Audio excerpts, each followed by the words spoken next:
because that's kind of in the back of every man's head, is that what happens when I piss her off? Is she going to use it against me? Is she going to call me broke?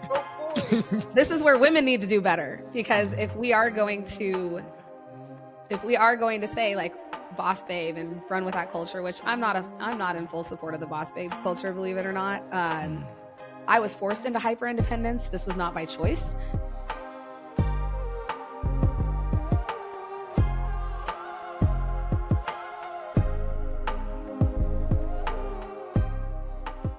All right, welcome back to another episode of The Real Deal Podcast with my co-host, Mr. Cleon Deal. Happy to be here, man. The Good to see you. greatest, the real deal, the reason why Just a guy, man. we got the name. And myself, Brandon Haley. And today we are doing our very first remote podcast with our good friend, Miss Hillary, a finance expert.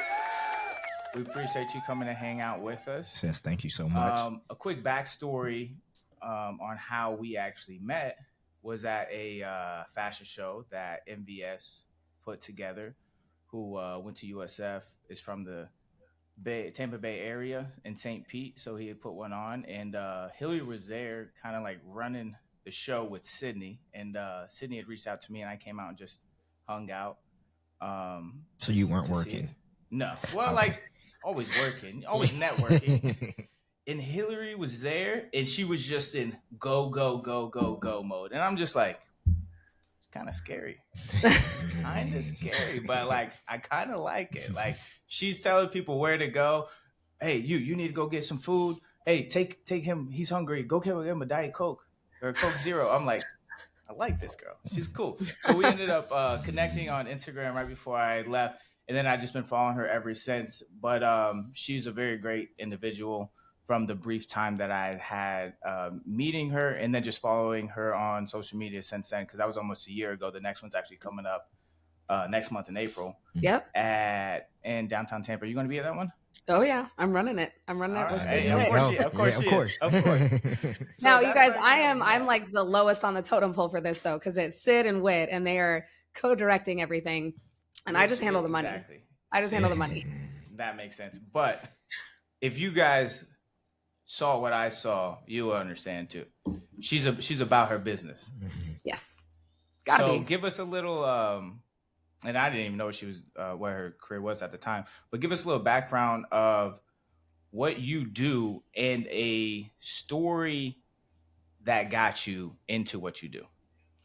Yeah, so funny enough, I don't actually work in fashion at all. I was helping MVS because he's one of my players. So the way that all came together, 2, 3, 4 degrees of separation in life. I actually am the financial coach for 12 NFL teams. So I work with 12 organizations across the NFL, and I provide all of the financial literacy education for rookie, second, third, and fourth year guys. And so I'm in the buildings a lot. I'm working with a lot of players, hence my connection to MVS, my guy. Mm-hmm. I started doing it a long time ago, over 10 years ago. And the thing that got me into it was college. I had some really good friends at Oregon State University, where I grew up in Oregon. Don't live there anymore. Thank you. Oh yeah, I didn't know that. Yeah, I was born. Yeah, I moved out of Oregon a while ago. Yeah, I got family up there. I did not know that. I was born in Oregon though. Yeah, see, like I was born and raised in Gresham, Oregon, a little farm town, and went to Oregon State. And there was a bunch of guys on the football team that got drafted to the NFL the year I graduated. We actually had the largest draft class Oregon State's ever seen, and a few of those guys were like super good friends of mine. So wow, I was helping them out, and they were asking questions, and there was some shit going on in my life with my mom being sick, and like life was very real for me, and I had no money and they had a ton of money, and I was figuring out how to make a penny become a quarter, and they were figuring out how to spend $10,000 at a time. And I was like, we have very different lives. But I was helping them, and I was like, hey, save it, because it's never going to come this fast at you again. And we started really vibing over the fact that I could help them, and that they were utilizing that the things I was giving them in a really good way. And so I ended up, I don't know, a few years later, telling one of my buddies that I was designing programs. I was working with the prison system in Oregon, and I was helping people getting out of prison with their money. So like I've worked in all aspects of personal finance, from banking to the prison system to volunteering, all sorts of things, all the way up to pro athletics and executives. And I told my buddy I was going to build a program, and he's like, well, let me introduce you to somebody. Made a couple introductions. Another friend of mine who worked in real estate in Oregon happened to be really good friends with a guy named Spencer Pasinger, who went to University of Oregon, and made an intro to Spencer and was like, yo, you got to like talk to this girl. So all of this all came together, and Spencer made the call to Caleb Thornhill, the director of player engagement for the Miami Dolphins. And within a month, I was on a plane to Fort Lauderdale, paid for myself to get there. I did not get paid to go. It was an interview. And I spent 5 days with some retired guys, and I showed Caleb what I could do. And he turned around 24 hours after I got home and said, I'm hiring you for the Miami Dolphins. I was like, oh, great. Because I wasn't actually working for the Miami Dolphins when I went down there. I was working for a retired athlete thing. So the long and short, my career has been wild, and a lot of it has been self-funded. I bootstrapped my company from the ground up with my own money, and turned it into something that's, worth something now. Yeah. And the company name is Financial Footwork, right? Yeah. Yep. So Financial Footwork. How does somebody get to work with you that isn't in the NFL? Yeah, I have programs on my website. Most of my coaching guides are self-paced because everybody has a different lifestyle, a different pace of life. And so I have some coaching guides online. You can go pick one up. It'll walk you through 6 months of how to manage your finances appropriately. And we'll come out with some more courses over the course of the next few years. I do have a whole YouTube channel. There's a bunch of free resources on that. What's that called? I tried it. Financial Footwork? Oh, it's all Financial Footwork. Yeah. Everything's branded Financial Footwork. I like to give people as much as I can that's not expensive, because personal finance, if you're struggling, it's really hard to find money to put towards learning. Right. So I try to make everything reasonably priced. So if you're not a pro athlete, it doesn't mean you can't work with me. That's good. I didn't know that. Well, how did you come to building this program? Because basically you just had all your friends that ended up turning into professional athletes, and you're like, oh, well, I know how money works. Why did you think you knew how money works? And what made you want to like be an entrepreneur, especially as a female? Well, you have to, like, if you're trying to manage. No, you're totally right. Like, how do you think you know how to teach these guys about money? What makes you think that? Yeah, you have to have a little bit of confidence, because you got to think, you're at the time, if this is in college, you're like 22, 23, max 24 years old. And if I go back and I think I didn't even know how to manage my own money at 23, 24, let alone say, hey, I'm going to tell these guys that just got paid $1 million a year, whatever, depending on where they were drafted, I'm going to tell them what to do with their money. I grew up in a household that talked about money all the time. So money was a constant for me. And when I was 19, my life kind of got shaken up a little bit. I had a very easy life until my mom got sick at 19. Like, my college was paid for. Your girl was taking 10 credits a quarter, playing video games all the time, like living her best life as a freshman. I almost didn't pass a class because I would like forget to go to class because I was 18 and free of my household. So I was playing video games and just being stupid. My mom got sick, and that switched everything up. I went from having everything I needed, not having to manage anything, to not having enough money to pay rent. And so I had to very quickly take all the skills I'd been taught as a kid and apply them in real time. And as I was doing that and learning as I went, I was helping my friends manage their scholarship checks because they had huge amounts and I had nothing. I was like, you can pay for everything, go kick rocks. I can hardly afford my food. And so I was forced into a position at 19 to figure it out. And my brother is 17. He was coming into college a year later. So I knew that I didn't want my baby brother to have to suffer through shit in college. So as big sis, like, I had a full-time job by the time I was 19 while taking 20 credits. I completely switched the game and realized what I had to do to get that degree. And I knew that managing money was a piece of that. So I learned everything. I literally downloaded every financial piece of information I could into my brain, and I just kind of figured it out. And then I went into banking, and I actually worked and moved my way up into a bank. Started as a banker. I was doing everything inside the branch. So I could basically tell you how the banking system works top to bottom. Honestly, I encourage anybody in the entire United States to spend a year working in a bank in their teens. Go be a teller, go be a banker, learn how the banking system works, because it will change how you move with money. And I did that. And then I worked in mortgage, and I was in real estate, was a top 1% mortgage lender on the West Coast for like 12 years while I was building this company. So I was always actively participating in finance while I was teaching it. And then I was building the programs as I went. And I will tell you, when I first started, looking back, oh my God, they were horrible. Now, as I'm an educator 10 years later, I'm like, oh, my programs have come a very long way. They've evolved. They weren't horrible, but when you look back, you're like, oh God, the first thing you ever do is just terrible. Yeah, so it always is. Just like our first episode. Look at our first. I'll send you a clip from the first episode compared to like how the setup looks now. You know, a lot has changed. There's two things that I was thinking about as you're talking there.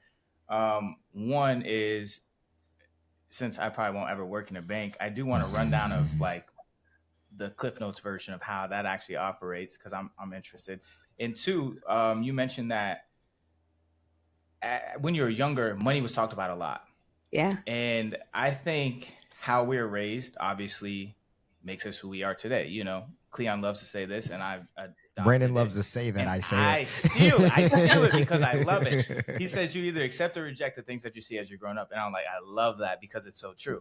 Yep. And for me, it was like we had money and then lost it all in like the 2007, 2008 market crash. So then it was like going from don't even know what money is because it's irrelevant to Tyson breaded chicken patties in the freezer every night for lunch, breakfast, or lunch and dinner. You know what I'm saying? Yeah. So it's like, okay, now I started thinking a little bit. So it's like, okay, well, maybe this thing called money is like a harder resource to get. So then that kind of framed my brain younger. And it took a lot more work as I got older, like into my 20s, like, hey, you shouldn't really think like that about money because it really is abundant. So I guess what I'm trying to say is like, how important was that for you to talk about money as a kid? And if somebody that maybe be in my situation that, you know, grew up with the scarcity mindset being preached to them, how can they overcome that faster than I did? Yeah. So my book comes out sometime in the next 3 to 4 months, and I actually talk about this. It's called Train Your Money. Train Your Money? Train Your Money. And I'll be publishing it. Get it. Yeah, I'm excited. I'll be buying it. I mean, I'll send you a copy. I'll send both of you a copy. You need a sign. Oh, for sure. But I talk a lot about scarcity mentality, and I talk a lot about how your environment and the influencers within your environment change how you think about money. With the new generation coming up, unfortunately, it's not as many environmental triggers as maybe I had, because I'm 37 years old. So when I grew up, like my parents were still writing checks at the grocery stores. Debit cards didn't even exist. So the way I learned about money is a little different than Apple Pay, Zelle, and all the social media sites. But the influencers you have around your money can actually change what you think about money. And so for people with scarcity mentality, unfortunately, it is going to be a uphill battle in the sense, and it's completely possible to overcome it. But in order to get out of scarcity mentality, you have to remove yourself from the environment that's causing it.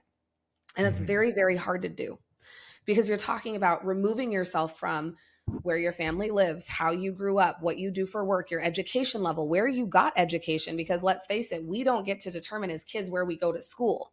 It's where do our parents live and what school district does that put us in, right? And so all of those factors, environmental, emotional, those triggers that we have around money are formulated in our younger years. And it isn't until we actually are put or thrust into situations where we have to think about it, actively think about what money's doing, we don't reframe our mindset. So I always tell people, if you're actually taking an interest in money, go back to your 2-year-old self, your 5-year-old self, and your 10-year-old self. Place yourself where you first thought about money, where you first saw it being used, and then also tell yourself where you've learned your first money lesson. So those 3 things are very crucial. Where you first learned about money or saw it is going to probably be your parents or a brother or sister or family spending it.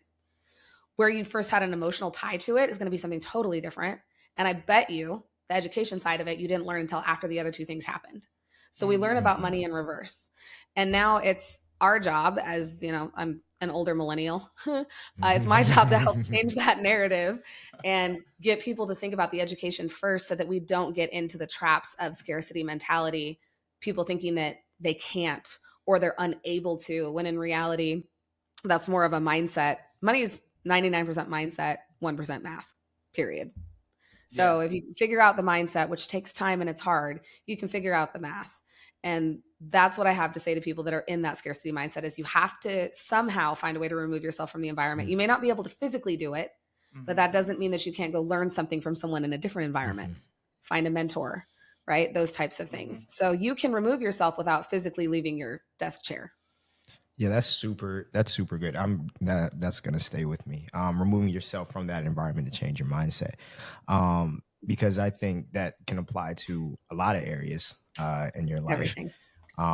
So as the like when they talk about like if you're the smartest person or the richest person in the room, you need to go and change the Yeah, room. you're in the wrong room. You're in the You're in the wrong wrong room. room. You need to constantly be changing to make sure that you're consistently elevating. That's good. I like that. I like It's that the a same lot. concept for anything you do, any professional skill you are building. It's the same concept. Be the not maybe the dumbest person at the table because you want to be able to interject and ask questions, Mhm. but definitely don't be the smartest person in the room because you'll never learn anything. Yeah, and always ask questions. One of the books that helped me, I struggled with it for a long time, and just like this, had this undeserving feeling of like, oh, maybe I don't deserve what I think I Mhm. want. And I listened to, well, actually, Joanna, who we had on last episode, who was my fitness coach, and I had this conversation about money with her at the time, years and years ago. She recommended the book "How to Be a Badass at Making Money" by Jen Yeah. Sincere, and just listening to that book, she started to help shift the perspective of it. And then even when I started like making money, once I got into like the 6-figure range, then I still like had that, oh, maybe I don't deserve this. Maybe I don't deserve this. That's Um, scarcity, and you still have the scarcity mentality in the back of your mind. yeah. And Yeah. it just took forever to get rid of. Now it's just like, I don't care. It's like, if it happens, it happens. If I lose it, I get it again. Mm. But it took probably until I was 29, so Mhm. like 2 years ago, to like, Abundance, man. Now you're yeah, to like working with really, abundance versus scarcity. yeah. And once I started doing that, it's just like more opportunities to take risks start to arise. Like, Yeah. I don't know, God in the universe start to put things into your life that help you financially. So Facts. that was my biggest whatever experience with. I'm trying to Take think of the away. word. Yeah, biggest Take away, experience baby. with like We got you. having that lack mindset when it comes to money, because it's super important. And I remember talking, we did a episode, but we did one talking about money Yeah. before, like based on our own experiences. And when I first graduated, I went straight into life insurance, and that was like a roller coaster. Oh, But insurance Yeah. sales. Woo. yeah. No But thanks. I grew up playing sports, and and Yeah. sports to teach you like, if it's hard, if not everybody's doing it, Yeah. you want to do it. And so that's the mentality that I had, and I stayed there for like 4.5 years. But that's where I met Cleon. So everything happens for its reason, and now he's the greatest co-host of all time. No. That's where I like was just stuck with it for too long, and then I finally burned out, and then I like had I tell everybody like COVID was the best thing that ever happened to me. Oh Reason yeah. being is that's the year where I was like burning out of insurance, and then like had no money. I made like Mm. $20,000 for the entire year. And like, if there was no holds on all those things, like you didn't have to pay your car note, you didn't have to pay a lot of things because of Yeah. coronavirus. So I'm like, thank you, Jesus. And then that ended up leading to like, that's when I like kind of transitioned into the nightlife. And then Yeah. obviously that's where I met like some of the athletes and stuff. That's how Sydney had found me, which Yep. ended up connecting us. So like everything kind of happens as it's supposed to, which also led me to get promoted a lot faster, which led me to actually experience getting actual money. Yeah. So Sometimes you have to everything take kind a of step works out. back to go forward. Yeah, Yeah. yeah, and that's kind of what it was. Had to take a few steps back. Huh? What do you say to somebody that? Because this is my thought process. Like, when you're taking that step back, like that year I had was completely Yeah. burned out, didn't know what I was doing, and I just felt so demotivated. Yeah. But I didn't have any money, and when they say like, if you don't have any money, you should be so motivated to go get money, but Not I always. wasn't. No. And I wasn't. So what do you say to somebody that's like maybe going through that right now? Find one thing you can focus on and learn 5 minutes a day about that one topic.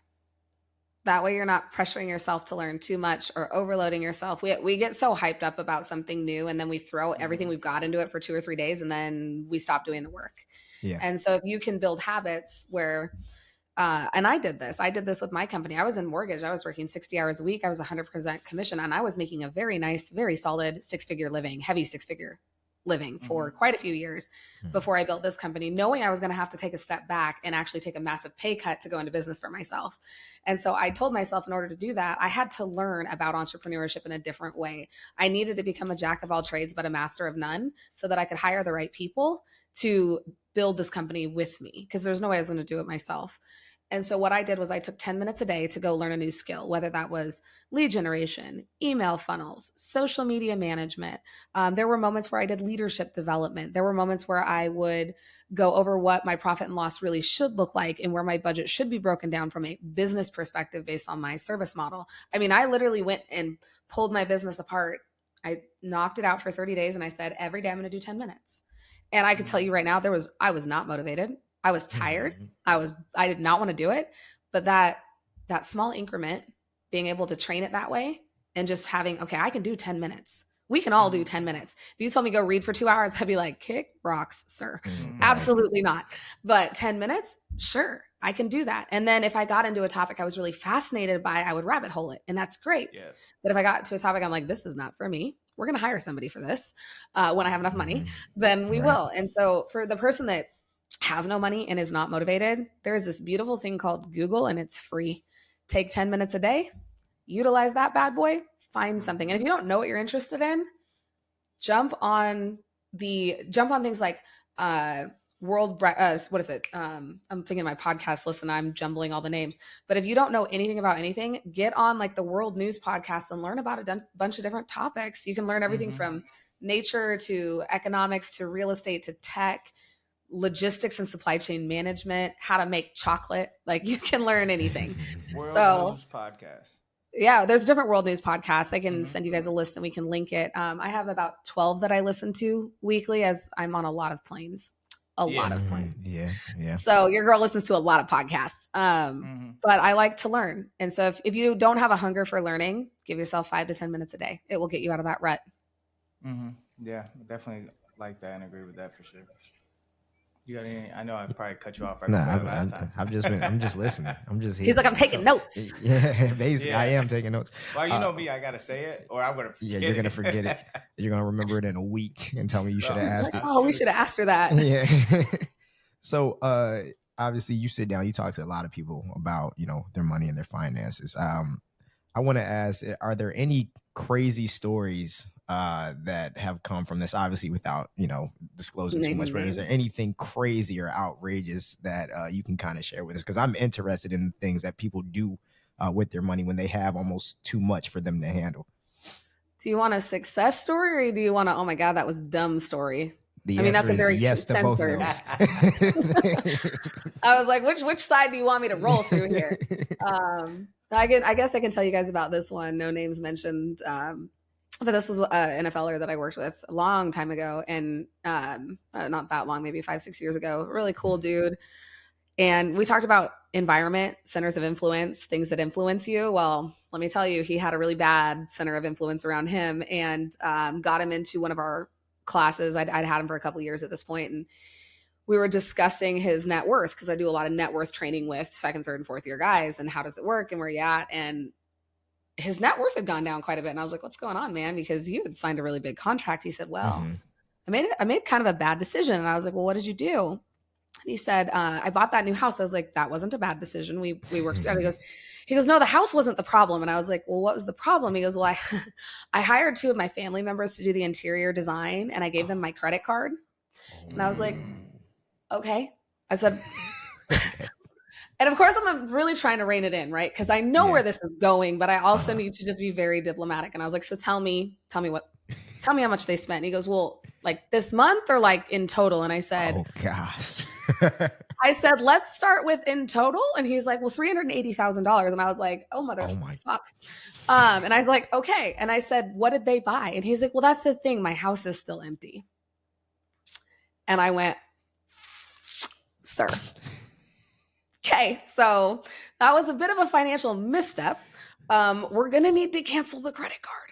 He's like, Yeah. yeah. He goes, I took it away last month. I was like, okay, and he can pay for it. Like this mishap is 100% on him because he couldn't say no. So here's the factors, though, right? Like we hear that and we're like, what an idiot. He's actually not. These are his immediate family members. These are people he trusts. These are Right. people that have been with him for his whole life.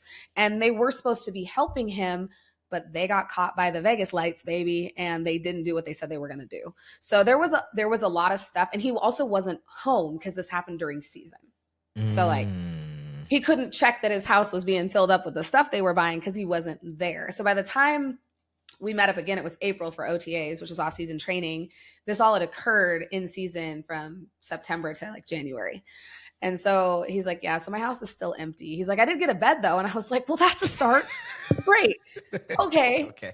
And I mean, and you guys, like, the humor I have with this is exactly how I respond to them because I don't have any other way to do it. But he said, he's like, so like, how much did that 380,000 cost me? And I said, long-term, quite a few million. Like just realistically in your investment account, had you let that grow for 20, 30 years, just say you plugged it into the S&P 500 and it's at 10%, which is the average. That doesn't happen every year, but that's the average for the last 30 years. I was like, you would have 5x that money in 30 years. And he's like, oh. I said, so you would have been sitting like around 2 million, somewhere around 2 million was the math that we did on it. And that was just on that 380 he lost. So imagine like the other money he was spending, right? And I said, it's not, and it did change his generational wealth capacity. Just like for the record, he isn't going to be able to do some of the things he wanted to do. Like he's going to have to work a little longer from that mishap. So those happen. They happen to everybody. Ours in the real world, when we're not in the NFL bubble or the NBA bubble, is like we spend $300 at a steakhouse and it blows our budget for 2 months. Their numbers are just, they have like 5 or 6 more zeros behind them. And so it feels so much worse because the numbers are so much larger. That said, he feels the same way someone who makes $2,000 a month feels when they overspend like on a dinner for $300. They've literally blown 10% of their budget on one dinner, right? So if you just look at the numbers, statistically, we all make big mistakes like NFL players do. We just don't have as many zeros behind it. So perspective, know your environment, manage your emotions, learn to say no. Like if you can't afford it, no, just don't do it. I know that sucks because it means we don't get the experiences all the time, but man, pick and choose your battles because financial stress is a whole lot worse than 3 hours at the Lakers game with courtside seats. Sorry, it just is. Right. Yeah. Wow. That one's heavy, right? That's tough. I like that, especially with it because it's your family, man. That's, these are the people you're supposed to trust the most with your money. Yeah. So you just have to be careful. I mean, I have success stories for days. I have more success stories by leaps and bounds than I do mishaps, honestly. So that means you're doing a great job. So shout out to you. Trying to. But give credit to the guys because they're coming in and asking for the information. They're coming in and saying, I don't want to be broke 30 for 30. I do not want to be all of the guys. Like I don't want to be that guy. Was it Delonte West, right? We played with LeBron for the Cavaliers. Yeah. Tough life. It's crazy. Yeah. I mean, you have guys paying $150,000 in child support a month. Like there's just, it is the life. Like it is what it is. I can name somebody who's probably paying way more than that. I can name a few, but we're not going to name names. And honestly, what people don't realize is when you have a child support lien against you, it's public record. So you can pull it. Like it depends on what state you're in. Some states have different privacy laws, but like if you have back child support you haven't paid, you can pull record on that and actually see like who has not paid their child support. And that doesn't go for just NFL players. That's anyone in the country. So some of these records, and depending on what state you're in, this very public information, which is how the media gets a hold of certain little tidbits of things, is because a lot of it is public record. And depending on, right. So like Wyoming, good luck finding anything on anybody who's in Wyoming because Wyoming has the best security laws of any state in the country. Like they're fantastic. I love Wyoming. Can't say enough. There's nobody there. Yeah, but it's probably a great place. A lot easier to regulate things over there since it's grass pretty much over there. I mean, I think they have 7 electric cars in the whole state was the last stat I read. Oh my gosh. But and you know what? I live in Idaho, so like I'm right there. Me and Wyoming are homies. Like Oh yeah. we're buddies. I love Wyoming, but no, their actual governance, their security laws are some of the best for consumers. They protect the individual, and I really think that's great. But places like New York, Oh, Illinois, yeah. California, open book. So yeah, that's that makes a lot of sense because in those big market areas, I imagine that they probably don't want to put as much restriction on those things, or maybe it's just harder to like just regulate because of how large the markets are over there. I assume That might be part of it. Do you talk over here in Tampa? I've worked with the Bucks before. Yeah, been down there with Tyler and Duke. They're great. I was down there last year. I'll let you know if they come out to the club. Please don't. I don't want to know. No. We actually we don't tax our guys. We actually like take care of them. They never pay full price. So that's I think a reason why they. Well, and the financial coach in me appreciates you. Yes. But I also just don't want to know because like. Do you what is your so we both work at the club. Yeah. In Nightlife, what do you tell your guys about entertainment? Which part of entertainment? Like what segment of entertainment? Nightlife, strip clubs. Specifically, don't take your debit card. The only thing you need on you is your ID. Don't carry any cash and make sure your phone stays on you at all times. Because the last thing that I want is a guy to put his credit card down, someone to walk by the table, snap a picture of the back of his card, shoot it out to the chick that's sitting in the car, ordering on Amazon, having it delivered to a locker, 2-hour delivery to an Amazon locker in Tampa, and walking away with $30,000 worth of gear. And this guy's still in the club 3 hours later, can't figure out why his credit card's maxed. This sounds very specific. It's happened multiple times. It's happened a few times. With anything, your ID, your phone. Your ID and Apple Pay on your phone, and make sure your phone stays in your pocket. Front pocket. Yeah, that's a big one. Front pocket. Front pocket, not back. Yeah. And if anyone walks by you with anything that looks like a box or a magnetized anything, you need to move away immediately because they're scanning for information. My guys are targets. Like at the end of the day, let's be real. They're targets. People know they have money. And women are smart. We are clever. Yeah. We are very clever. And financial security is the hardest thing to protect because it's when we make a mistake, we don't talk about it. So if a guy does mess up, I'm usually the first or second call after they call their team security and let them know.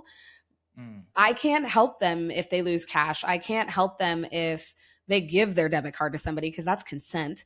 I can help them get their money back for the most part, almost always when it's a debit or a credit card. But again, why would you even risk that? Just take your phone and do Apple Pay. And if the club doesn't accept Apple Pay, like go to a different club.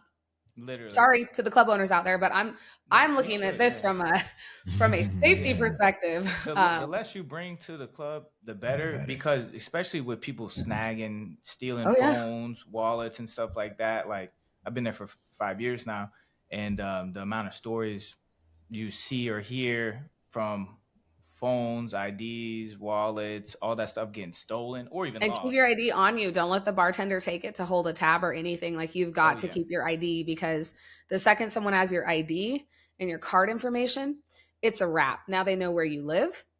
Now they're able to access your bank account information. They know where you bank, which is a problem because if they have a copy of your ID, they can go replicate it at FedEx and open bank accounts in your name. Like it's sadly not hard to assume someone's identity. Now, it's a little harder to assume a celebrity's identity because they're a little bit more well-known. But I have had it happen to people at every team I've worked in. I've had someone steal my credit card and debit card information. God forbid it's ever my actual social security number. That would be an absolute atrocity. But that takes years to come back from. The idea that I love nightlife, like go enjoy yourself, but do it safely. And that is, do not go by yourself. I don't care if you are an O lineman at 350 pounds. Do not go by yourself. You're asking for trouble.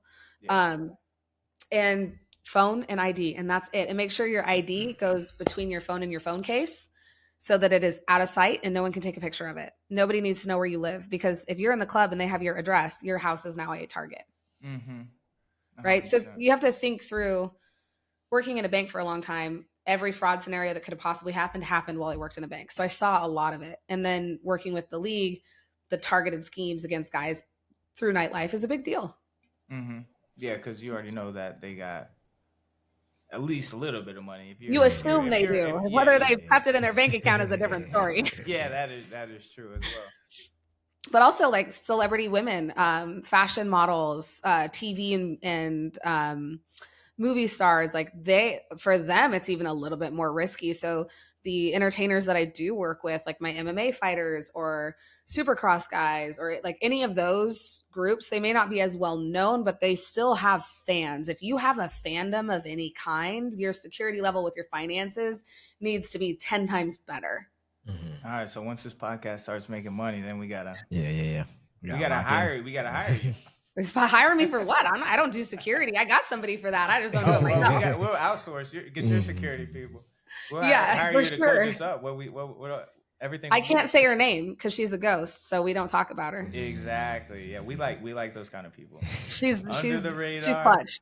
Yeah, we like that. Yeah. We're not even gonna say it's a she. You know. You still never find her, even if I say it's a she. Oh, okay, yeah. There's plenty. Yeah, You know, not gonna happen. International Women's Day, so we love women in the workplace that are making a difference. So, how does a bank work? Like, what do you say you want? He's like, I'm tripping on this thing. I forgot about that part. You said everyone should have that work at a bank. Yeah, 1 year bank experience. What can you give us the Cliff Notes version of that? Like, what all you learned? Yeah, so I'll give you a very condensed, like how a bank works and what you need to know. So banks are institutions that take deposits and lend those deposits to people for more money. That's it. That is what a bank does. A bank takes deposits from a consumer and then turns around and makes auto loans, mortgages, business loans, and they charge the consumer that's borrowing the money 5 to 12%. Let's just use those interest rates. But when you deposit your money with a bank, they pay you 0.01%, right? But the benefit of a bank, and they're very, very important, is they allow you to conduct business, and business doesn't have to be business to business. Business can be a consumer buying groceries. It allows you to conduct business with ease, monitor and track your transactions, and see everything in real time. So banks serve a very vital purpose. The way that they operate and how they actually work, people don't know how that works. So they get mad when banks do certain things. And I'm thinking to myself, okay, if you overdraw your account, guys, you're borrowing money from the bank to pay for what you need to pay for. So that's taking out a loan. They're charging you to borrow money. I know overdraft fees suck, but that means we got to money manage better. And I don't agree with all overdraft fee charges. I don't condone that shit either. But I also realize like you have to understand both sides. And I'm very much a middle of the line, like give me both sides and let me understand how it works. So what I took away from banking is if you don't handle actual transactions on a daily basis, you're not learning how money moves. You're not seeing how businesses conduct business. Did you know every time that you swipe your credit card at any company that you go purchase something at, on the back end, they're getting charged 3% from their credit card vendor? I know every company was like that, but every company deals with that. Yep. The credit card companies then take their cut to manage all of the transactions on said credit cards, right? So there's a chain of command in all of this, and people don't realize that a lot of those fees get passed through to the consumer as those fees jack up, right? But it's cost of doing business. So we have to figure out, is the cost of doing business fair? So with banking, it's deposits come into the bank then turns around and only a portion of the deposits can be lent out. They have to keep what's called a liquidity ratio. Every bank has to have a certain amount of cash on hand at all times. And then they lend out that money. They make their interest, which pays for the bank itself, all the employees, board of directors, all the peoples. Everybody's happy. But they have shareholders. Those shareholders invest in that bank. They need to get their money back. So banks are a for-profit business. They are not there to be your friend. They're there to make money. And they are a way for you to conduct your normal life. So I always look at banks as a tool. They're not my friend. They're not there to make me money, but they are there for me to conduct my financial life however I see fit. And so that's what I learned from banking. And then of course, just how transactions work, how they catch people that are money laundering. You go through all sorts of anti-money laundering training. You go through all sorts of fraud training. I learned how to audit a bank account to see if somebody opened a bank account falsely, which is where you go through and you make sure that person's actually real. There's all sorts of crazy things that you learn, and people try to get away with stuff in banking. It's very hard to do these days because technology is smarter than we are. Yeah, so good. But yeah, that's how banks actually work. The whole sole purpose of banks, the reason they were designed was so that people could conduct business and move money. That's it. Mhm. That's what it's designed for. So if you understand that and you understand how a bank makes money, you can then capitalize on that system. And what I mean by that is if you know the bank's paying you 0.01%, but you can put your money in, let's say, a high yield savings account that's paying you 4% or 5%, Mm-hmm. why wouldn't you put your money there, let it work for you, and just conduct your normal business out of your standard bank? Right. Or better yet, if you don't need that chunk of change, find a really good financial advisor or a robo advisor. If you don't want to pay somebody and you want to use like Fidelity's robo advisor or E-Trade's robo advisor, they will help you design a portfolio to invest that money if you're willing to take the risk. So you don't have to just keep stacks of money in a bank. In fact, that's not actually a smart thing to do. Now the banks would like you to. And Yeah, of course. I'd say 90% of consumers just stack money in a bank and they don't make anything off of it. I am about, okay, there are banks that will pay you more to deposit your money there because they know they can lend it out at higher rates. Go make your 4 or 5% risk free. Let's go. And if you want to invest it, you're going to take on risk, but you might earn a little bit more. Then for the money that you got to operate on, put that in any bank you want. They all do the same damn thing. If you're not traveling nationwide, then a community bank or regional bank or credit union, solid. If you travel for a living and you need a national bank and you need to be able to use ATMs in any state, get a big bank. Big banks have better business interest rates. Credit unions and regional banks do better on car loans and mortgages. Like everything operates, each bank has a specialty and they do things really, really well. Like Chase Bank is absolutely known for their credit cards, the Chase Sapphire and the Freedom Card, right? They're very, very good at that. Wells Fargo is actually known for its business banking, although you'll hear a lot of people complain about it. They have very, very good business banking products. Consumer banking for big banks, US Bank happens to be one of the better ones. Bank of America kind of rates low on everybody's totem pole for everything. Sorry, Bank of America. For the longest. Sorry, B of A. Like I have no skin in the game with any of these banks. Like I don't care what people like. This is just the consumer consensus. Right. And then with credit unions, pay where you play. Like just figure out what works in your neighborhood type of a thing. Yeah, and then regional banks are like 10 to 15 states instead of nationwide. Okay. I paid Bank of America a lot of money in interest on a credit card that I got when I was younger. Oh yeah, they got you on it, huh? Yeah. I don't even want to calculate it. But now I pay them off every month. But I use credit cards very frequently. So what's your thoughts on using credit cards for like the perks? So I use like the Bilt one, and I use the Apple one sometimes, but that's only like 3%. But Bilt, I think it's through Wells Fargo, you can actually like get points based off paying rent. Yeah, so that's a secured credit card to help you build credit, like really build credit quickly. But the points can be redeemed for travel, gift cards, stuff like that, right? Yeah. Yep. So once you've mastered your money game, the way I put that is you understand your budget and you know what you can and can't spend every month. If you can put all of your expenses except for maybe rent, because most credit cards will not let you pay rent on it. The Wells Fargo credit card is one of the few exceptions.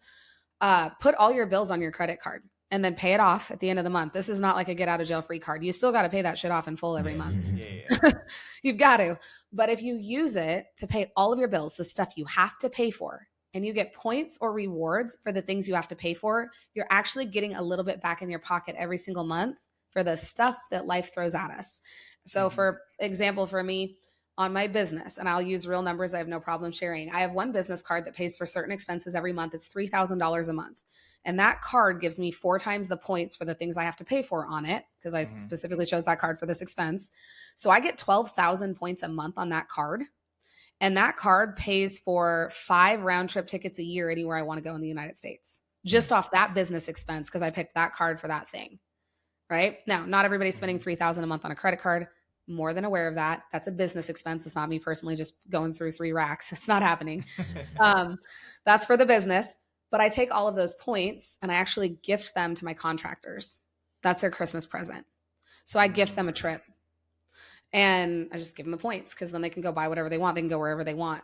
And to me, that's more valuable than if I were to swipe a debit card or write a check, because I'm actually getting something for it. Money's still changing hands the same way. It's just 30 days later instead of instantly. And I'm getting something for it. So yeah, I'm a big proponent of doing that. What is that card that you use for travel? Is that like I use the American Express Gold Platinum. Okay, yeah, that one. I use the Hilton one, but the Hilton Amex. Yeah, Hilton's good. That's just Hilton rewards points though. Yeah. Now I'm like debating on changing because I have like a lot of points that I don't really use. But that credit limit's so high because I use it. Don't close it. Never close it. Your older, never close. yeah, I no, heard, no, no. I heard that one. Don't close it. Yeah, I'm not going to close it. Yeah. But so just add on another one. Yeah, just get it up. And your oldest credit card's your oldest friend. You can use it once a year, keep it open. Mm-hmm. You don't have to use it for everything. I had a Marriott card, same as Hilton on American Express. And I was like, yeah, I don't need this many Marriott points because that's where we stay when I'm with the NFL. And I'm like a platinum status member. I was like, I'm never going to use all these hotel points. Oh my God, what am I going to do with this? So I canceled the card and got the gold. And I can use it for anything I want: travel, cashback, statement credit. So figure out what you actually want to use it for. Yeah. But yeah, I hear a lot of good things about that one, the gold one. Is that the $250 a year one, or is that the $750? $395. Oh, I'm off on both of them, I guess. You're right. It's the business one though, so I don't know what the consumer one is because I haven't looked at the consumer one in a while. There's a lot of different ones. There's a ton of different card options. If you want no annual fee, which a lot of people do, Chase Freedom it's been named the best cashback card on the market for like 5 years running, followed really closely by the Discover It card because it gives you 5% cash back in certain categories quarterly. It's really sad that I know all of this, by the way, as I'm saying this. I'm like, wow, I spend too much time on these numbers off very comfortably. I've watched some YouTube. The numbers. Yeah, you're good at numbers for sure. I've watched some YouTubes on like credit cards. That's how I the built one. Yeah, and Built's a great one to like get you started so that you can get something for your rent and or build credit. Long term, it's not going to give you the rewards that an American Express or like a Chase Sapphire or a US Bank leverage card will give you. That's what I realized because I spent a lot of money on that thing over the past 2 years. But I'm like, it's like I can buy half a flight. I was like, what's the point of this? So I was like, okay. It's more of a credit builder than it is a points card. So now that you've done it, you have the credit, go get one. And to get something, well, I've had a credit card for 16. Probably longer than you should have. Since I was like 17. Yeah, really, really not. I shouldn't have had it that young, but yeah, I've had a credit card for a long time and killed my credit and then rebuilt it. A lot of people do that. Yep. College did that. It was not pretty. It went from a 715 to a 414. Ooh, ouch. Yeah, it was bad. Ouch. Were you trying? That sounded like you were. No, that's just maxing stuff out and not making payments. Maxing out, not making payments. That's basically what happened. And then, you got to learn life the hard way sometimes. Yeah. But we're just about to 750, so we're good. Oh, there you go. Right in the good category. It took a long, It took a long time to get back up, but we're good there. I guess I need to get the Amex though, because it's like it's time. I'm going to start doing this now. For all the daily stuff, I'd rather just rack up points so I could get free flights. Because that one I didn't really look into it too much. I just knew, you get paid, you get points for rent. And then I'm like, you used it for everything for like a year and a half, 2 years. I'm like, I can't buy a flight. I could buy like half a flight right now. So I was a little confused. So Amex, you use the business one. Yeah, I don't use that for my travel miles though. I have cards for each airline I travel on pretty regularly so that I get mileage status with all those airlines. You have to keep in mind though, I'm on the road like 40 weeks a year. You are, yeah. So I have a whole different credit card setup than most people would. For an average, like just normal person who flies a couple times a year, maybe 5 to 6 tops, you need 3 basic credit cards. The first one is going to be your everyday card that you do almost all your transactions on. The next one is going to be a card that focuses on whatever types of vacations you want. That could be a mileage card. That could be like a Hilton Honors card. It could be an American Airlines card. It could be a United card, whatever. Having a mileage card isn't a bad thing. And then the third one is having a backup credit card that you just have access to a credit limit if you need it. That's like your emergency credit card. It could be something like a Discover card. It needs to be a 0 annual fee card. You don't need to be paying annual fees on 2 of the 3. But just having those and being able to know when to use them and when their benefits kick in and be able to use them appropriately. If you can build yourself up to 3, you're actually doing yourself a service by understanding how the rewards work and then maximizing them. So I should get a Delta card.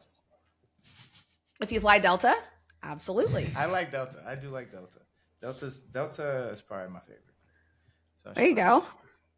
But Bill is not giving me enough points. So no. It's a great starter card though. So like, don't dig on Wells. It's a really good starter card. It need to build credit. I have a lot. I have like 2 Bank of America ones. I have 1 Capital one that never gets used. I made like $600 over the lifetime of the Bank of America card. See, there you go. So there's It's rewards. still, I haven't even touched it. Yeah, so there's rewards in it. I have a few. It's just like it's hacking the system. Play the game, learn how it works, and then maximize it. And we're not taught how it works. So people get frustrated when they don't know, oh, wait, I can get credit card points for all the stuff I have to buy. Like, I'm not going crazy. I'm not doing anything I wouldn't normally do. I'm just using a different payment method for all the stuff I have to buy, and I get something for it. Why didn't we learn this in high school? Like, I could have done without Chinese economics in 2006. Like, I could have done without that in high school. I could have absolutely learned about hacking the credit card system and like how this shit works in real life. And oh, by the way, you need credit to get an apartment. What? Yeah. Right. Right. But I could tell you how the Chinese economic system went from 1200 AD to like 1500 AD, whatever. Crazy. The shit that we learn. You gotta love it. You have any other questions? Yeah, well, I want to. I know, I do, but I wanted to. Yeah, I know. Brandon's gonna be here all day. I do like to learn too, especially about money. No, this is very good. I think this is very good information.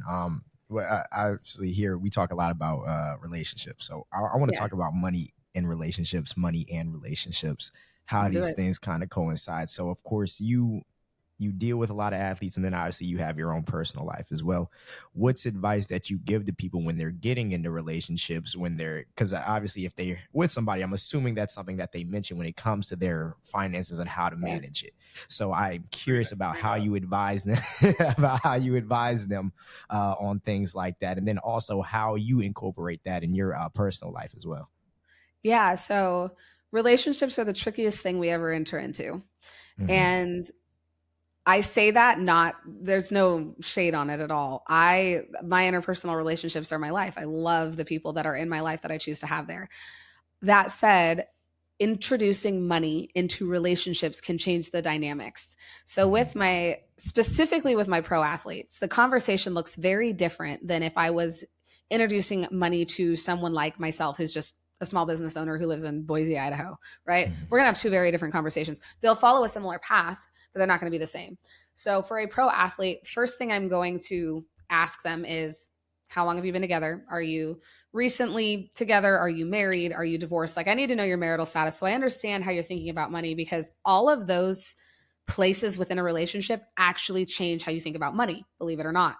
When you're first starting out, everyone's trying to figure out who pays for what, right? Like, am I supposed to pay for that? Am I obligated to pay for that? Those types of things. When you're actively dating someone and living with them, the dynamic has changed. You are now actually having to talk about money and who's paying rent, who's paying utilities. So you have an open dialogue about where money is moving and how it's flowing, but you may not have insight into what is in that person's account, right? We're not going to be like deep diving. Okay, so I've got $1.5 million in retirement. Like I have 250,000 at this bank. No, we're not quite there yet. Between serious to married, that's when those conversations really start to happen.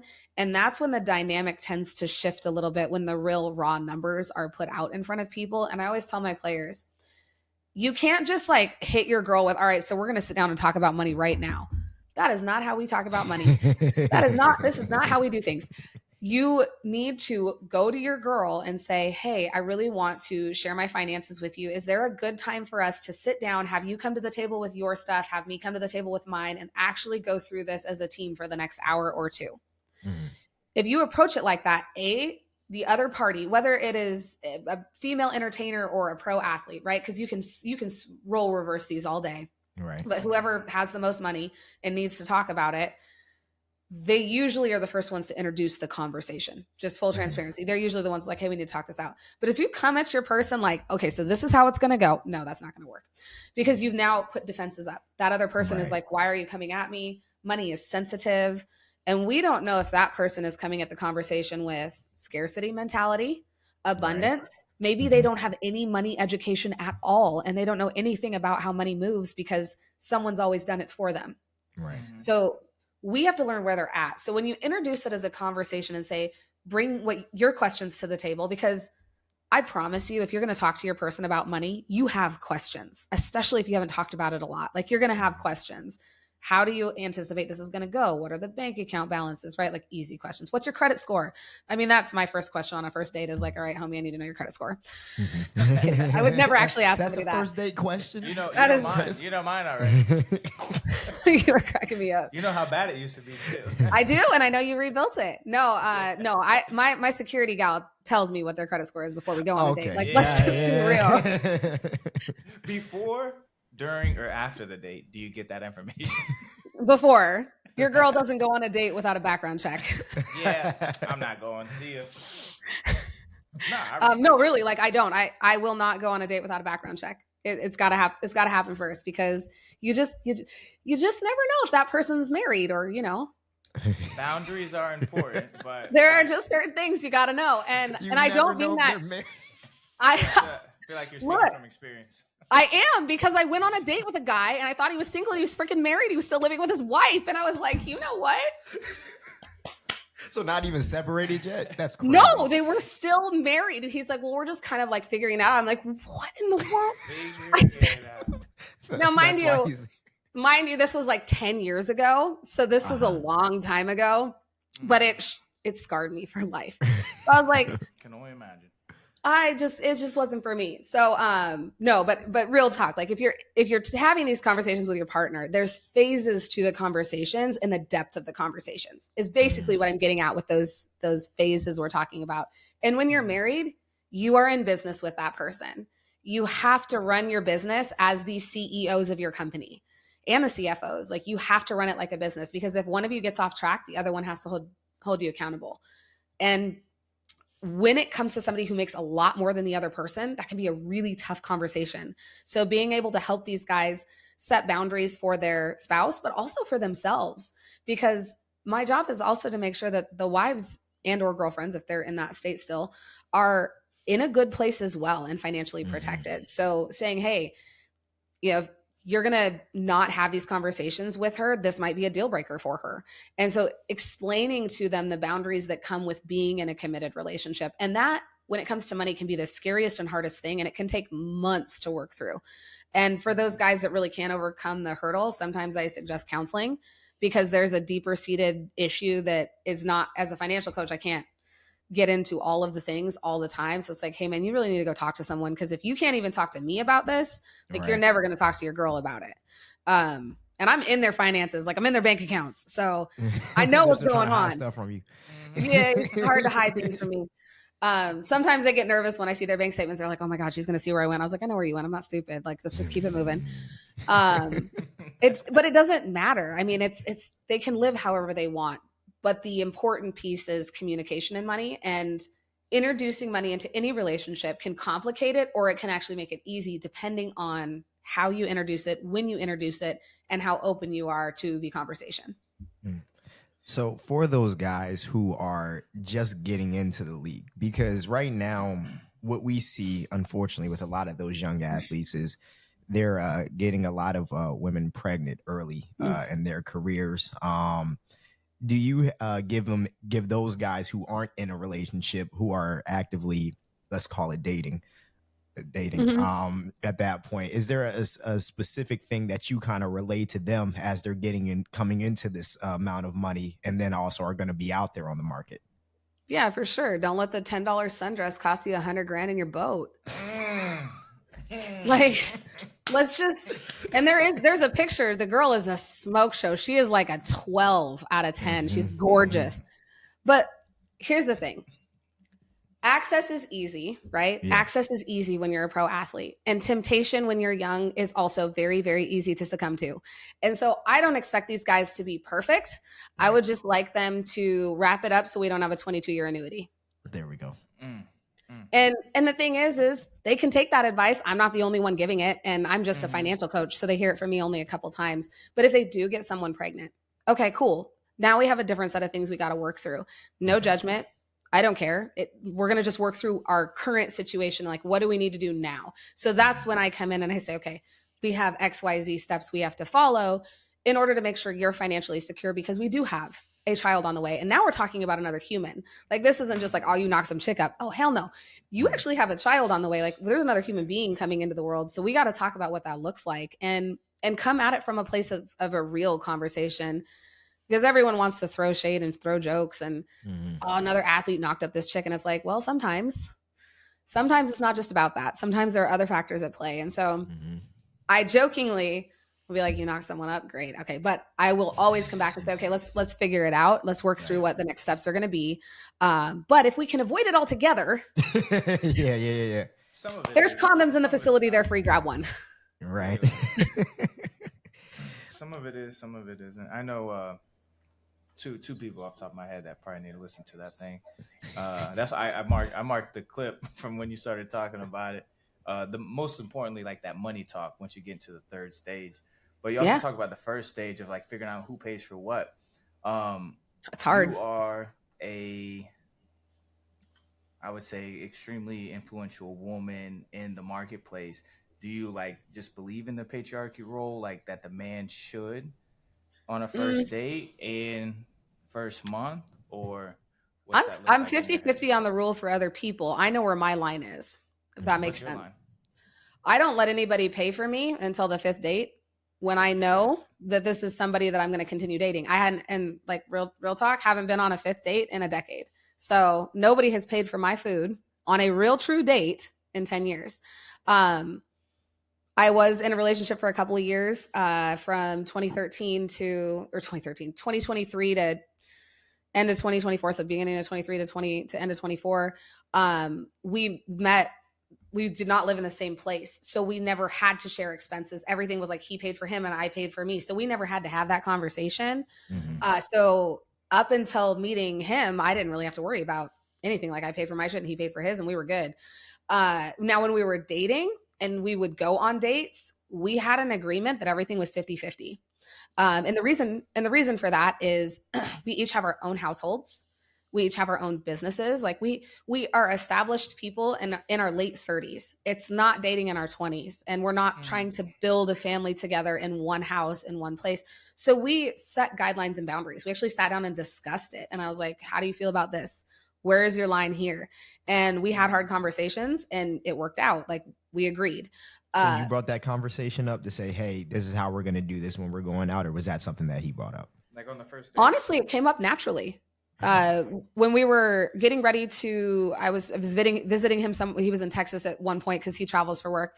Visiting him in Texas on like I don't know, we'd been together a few months at this point, and we were getting ready to go out with his friends. And he said, "Hey, I just want to let you know that I'm going to take care of dinner tonight. I know that we normally split things."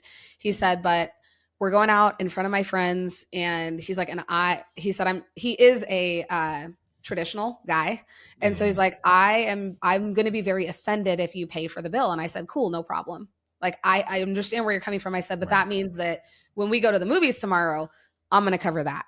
And he goes, yeah, no, that's fine. And so it came up pretty naturally. And then that led us to future conversations. Had he not said that, I would have assumed 50-50 and we would have just kept rolling that way.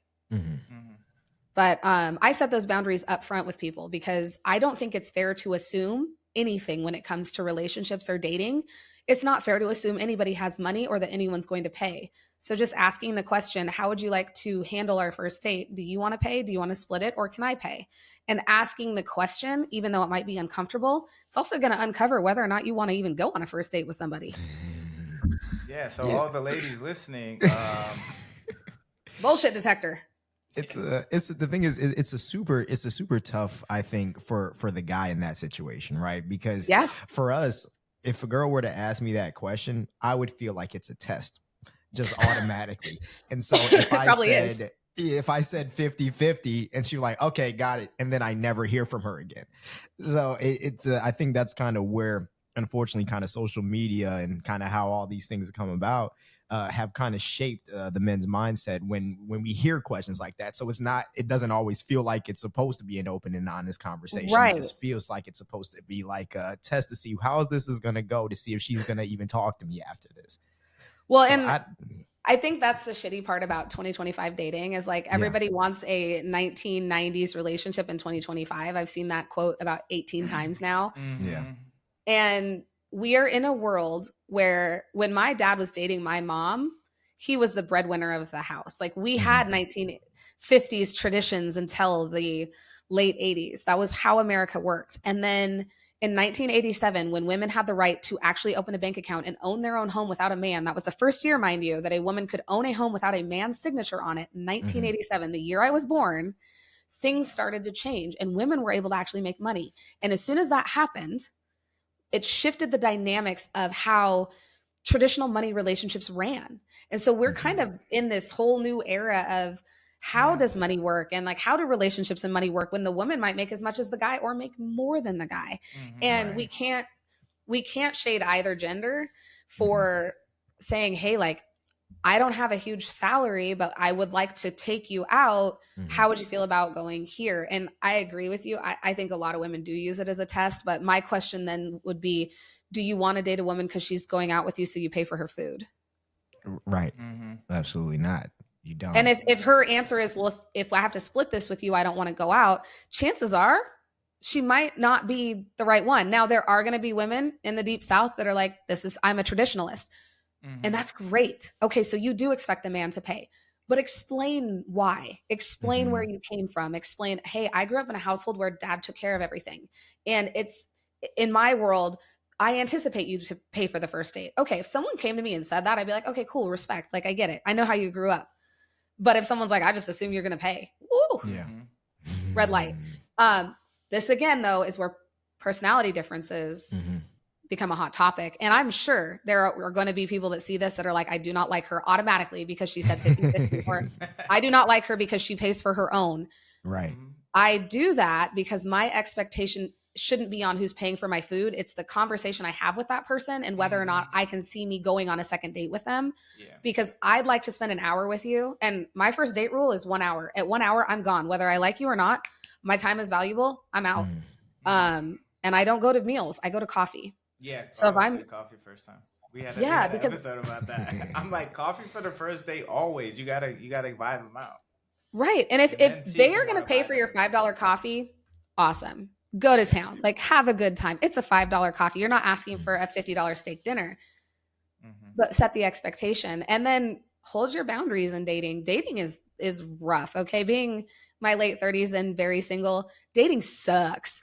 And I don't do it. Like, I don't date. I don't go on dates. I haven't been on a date. Like, I just don't do it because I don't even want to open a dating app. It makes me sick. But if someone were to ask me on a date, I would have a hard line in the sand that would be, let's go to coffee. I'll buy my drink. You buy your drink. Let's take an hour to get to know each other. And after that hour is up, if I'd like to see you again, I'll let you know. And if I don't, then I haven't wasted my entire day on somebody. And that may sound harsh, but I also think time is your most valuable. And when I say valuable, you can assign money to that if you want to. Time is your most valuable asset. So why would you give it to someone that you probably won't ever see again?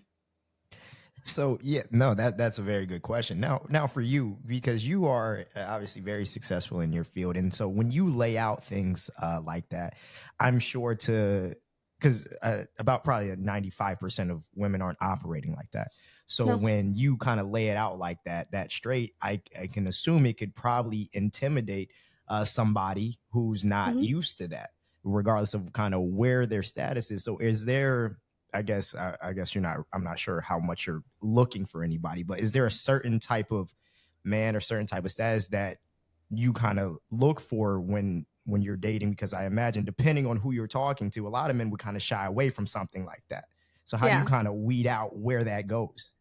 Well, it's also how you propose the question, right? So I don't just go in hot. I'm like, all right, so I'm paying for my shit on the first date. Like, that's not how I'm not going in at him like that. I'm like, hey, my rule of thumb when I go on a date is that I'd like to pay for my own drink on that date. I do not have the expectation that you're going to. And are you comfortable with that? So I always give them the option to tell me whether or not they're comfortable with paying for my coffee. I never just rule it out. And I'm like, I don't rule with an iron fist. I'm like, here are your options. Pick one. And tell me what works for you, because I don't want to assume anything. So proposing the question the right way, or propositioning somebody the right way, probably not the right word, probably not the right word, will help you uncover how that person thinks about money and how they think about how the first date should be handled.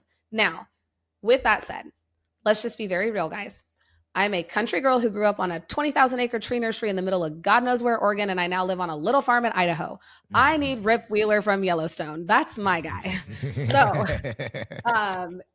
country boy, cowboy, blue collar, has to be able to build shit with his hands. Like when I'm looking for a guy, I'm not actually like, I need rip. Not really.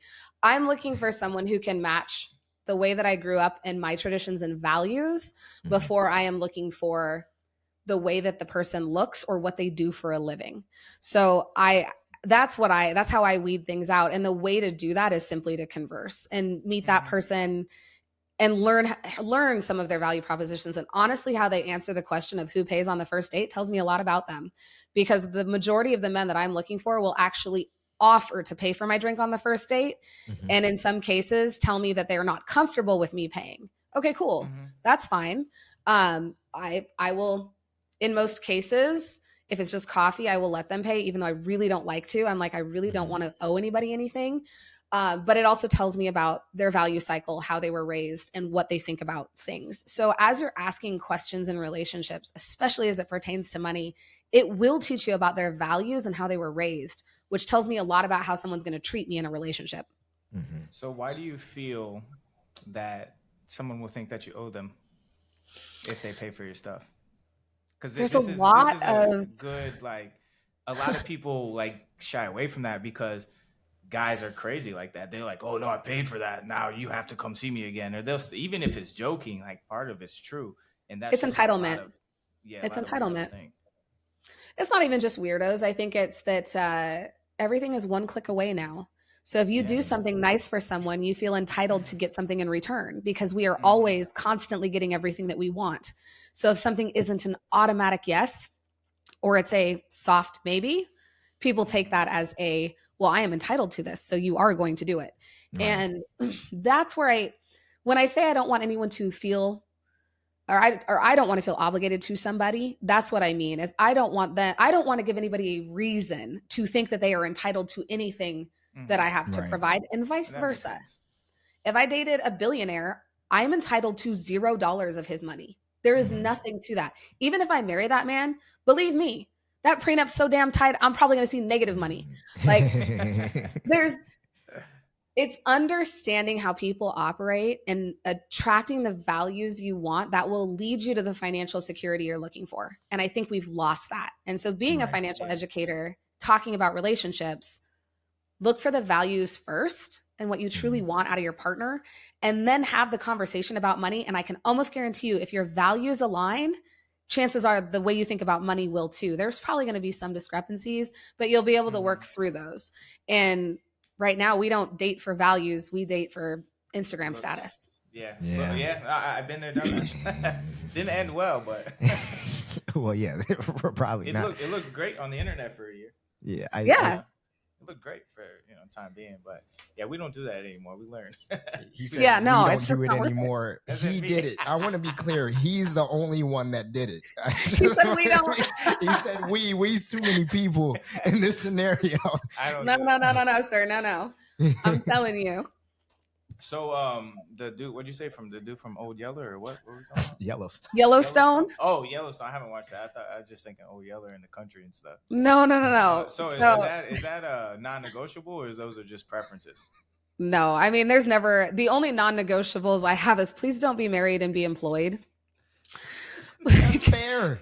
I'm cool with everything. Like if you have a career and you could be a janitor and love your job. Like if you enjoy your job and you're going to bring me peace, like we are straight. And please don't be married. Like it's just come on, guys, do better. Don't be. But literally, like I'm not reaching for the stars here. Now, if you want to give me a cowboy in Idaho, like I will not walk away. Right. Chances of me finding that, because I never leave my house, are slim to none. And if I do leave my house, I am on a plane leaving the state. So there's, I do that like 80, 90, 50, 100 times a year, but you don't meet cowboys in the airport. Yeah, probably not. Or typically not too many that are playing football right now. But maybe some young buck going to be a cowboy. What if he can't build anything with his hands? No, it's game over. He's got to learn. If I can tile a bathroom, plumb it, and put in a shower by myself, homeboy, you better be able to fix the garbage disposal. Oh, good Lord. Wait, you can do that? What if he... Yeah. Of course I can. I grew up in the country. We did everything ourselves. Right, but what if he didn't know his dad growing up? So that's he had okay. nobody to teach him. YouTube. You two how to build a bathroom before you come talk to her. Look, if the garbage disposal breaks and the first thing you do is come to me and say, can you fix it? I'm going to turn you over to your phone and say, you got a 10-minute tutorial, figure it out. I would never do that. I would just pay somebody to do it. I would See, never. And that's great. But when you live in the country, it doesn't work like that. Like you don't just get to be like, okay, homeboy, so I need you to be here in like 3 hours. No, it's like you might wait 4 days. Now, I'm not that country in Idaho. I'm in Boise, but I'm still not in like a big city, right? Mm-hmm. Things take time here. They're not they don't move that. They don't move like LA or New York or Chicago or Denver or Dallas. It doesn't move like that here. Life is slower. So I don't know. I just because in Tampa, if something is like broken, you just call somebody. You can fix the next day. So that makes a lot. More I mean, sense. I probably could, but like, why would I pay somebody if I can get a part for $2 from Home Depot, rip the bitch off, replace it, put it back on, and fix it? Like, why am I paying someone $80 to come do that when I can take 10 minutes of my day to do it? I don't have to worry about it. So when do you ask men? Do they know how to build things with their hands, or can they fix things? When is that on the first date?